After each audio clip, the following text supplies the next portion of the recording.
اور یہ ہے احترام آدمیت کہ انسان کو کسی صورت کے اندر بھی ہم حقیر نہیں سمجھ سکتے، چاہے اس کے پاس مال و زر ہے یا نہیں، تو اس کو ہم احترام دیں گے بحیثیت انسان۔ عرب میں سب سے کالے رنگ کا شخص جس کا نام بھی اسود تھا، اسود عربی میں کالے کو کہتے ہیں، حجر اسود کو اسود اس لیے کہتے ہیں کہ وہ کالے رنگ کا ہے، تو ان کو بھی اسود اس لیے کہتے تھے کہ وہ کالے رنگ کا تھا، اور پورے عرب میں ان جیسی رنگت کسی اور کی نہیں تھی۔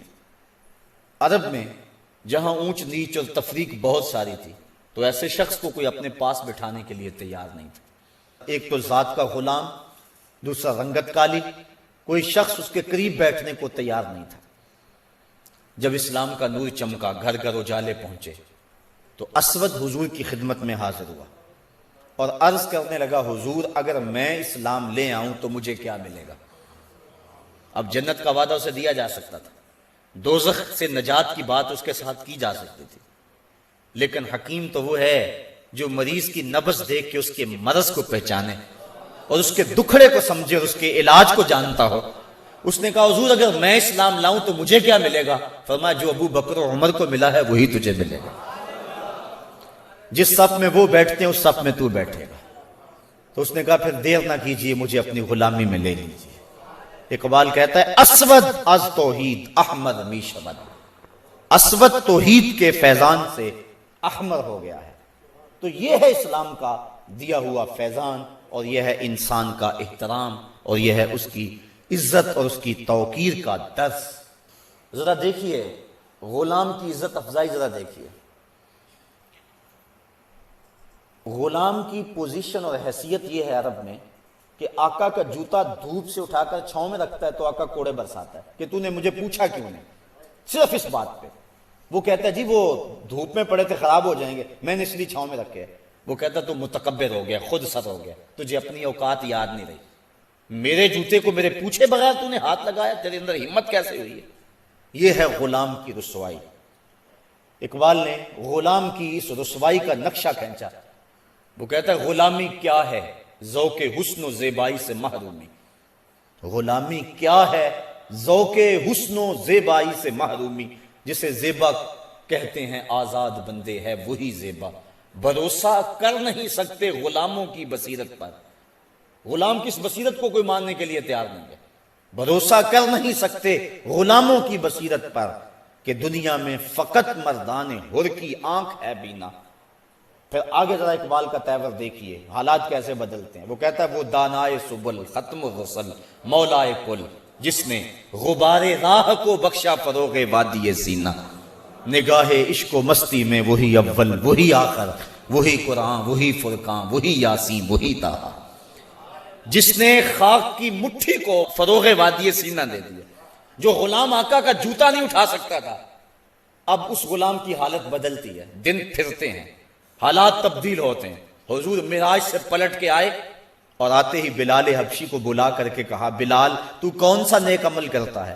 میں نے جنت میں تیرے قدموں کی آہٹ کو سنا ہے۔ کیا خیال ہے بلال فرش چھٹ کے فراز عرش پہ نہیں چلا گیا ہوگا؟ جو غلام آقا کے جوتے کو ہاتھ لگانے کا روادار نہیں ہے، اس کو دو جہاں کا سردار کہہ رہا ہے، میں نے تیرے جوتوں کی آہٹ کو سنا ہے۔ تو ذرا تصور تو کریں ہیں کہ غلام کہاں سے اٹھ کے کہاں چلا گیا ہے۔ آپ تاریخ پڑھیں، فتح مکہ کے دن جب حضور مکہ میں داخل ہوئے، 10,000 کا لشکر حضور کے ساتھ تھا، بڑے بڑے قریش سرنگوں ہو گئے۔ آقا کریم کے ساتھ ایک بچہ بیٹھا تھا جو حضور کا ردیف تھا، ردیف کہتے ہیں سواری کے پیچھے جو بیٹھتا ہے، وہ خوشی سے اچھلتا تھا، حضور اس کو روکتے تھے، اور آقا کریم اس قدر جھکے ہوئے تھے اللہ کے حضور شکرانے میں کہ امامی کا کور اونٹنی کی کوہان کو لگ رہا تھا۔ اس حالت میں حضور جب داخل ہوئے تو اس اہم دن حضور کے ساتھ ایک بچہ حضور کے پیچھے بیٹھا تھا۔ وہ بچہ کون تھا؟ نواسہ تھا، تاریخ نفی میں جواب دیتی ہے۔ کسی قریشی سردار کا بیٹا ہے، تاریخ کا جواب نفی میں ہے۔ کسی انصاری سردار کا بیٹا ہے، تاریخ کا جواب نفی میں ہے۔ تو پھر وہ کون تھا؟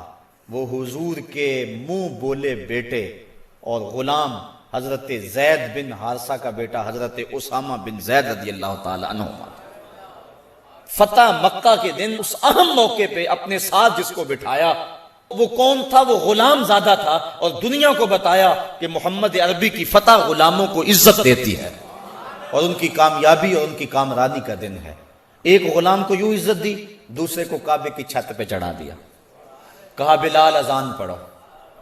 پھر اتنی عزت آقا نے دی تو پھر بلال کے اذان کا انداز بھی تو وکھرا ہی ہوگا نا۔ اقبال کہتا ہے اذان ازل سے تیرے عشق کا ترانہ بنی، نماز تو اس کی دید کا ایک بہانہ بنی، ادائے دید سراپا نیاز تھی تیری، کسی کو دیکھتے رہنا نماز تھی تیری۔